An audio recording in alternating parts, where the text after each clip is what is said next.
Hej Lopa, det blev ingen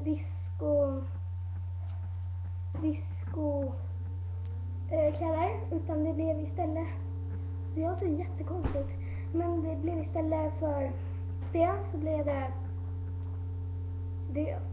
nej, men det här blev typ som sommarkläder. Det är typ som tar linne. Jag är lite längre bak.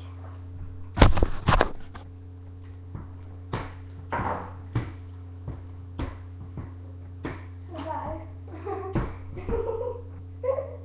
Jag är jättelång. Jag ska visa snart vad det är. Jag kommer. Men det är bara så här långa shorts. De är så här jättelånga. Sen är den här tröjan, det är typ så guldtext. Och så är det typ så genomskinligt där bak. Den ser ut så. Och sen så är det bara munkjacka till. Och jag bestämde inte riktigt en sån här. Jag bara fick på mig något och jag märkte att det blev sommar. Och så då passade inte sminkningen bra till. Men eller kanske, jag vet inte. Men jag såg alltså jättekonstigt ut och jag vet inte varför.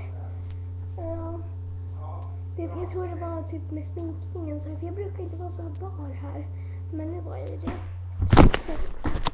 Nu ska vi se vad jag åker på.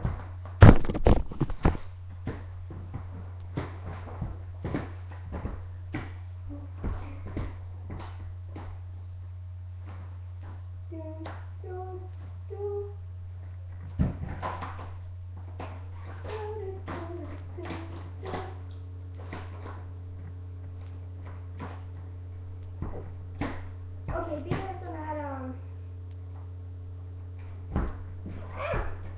det är typ så här, där jag kommer närmare. Det är ett hjulram och bak. Så det är 2 hjul.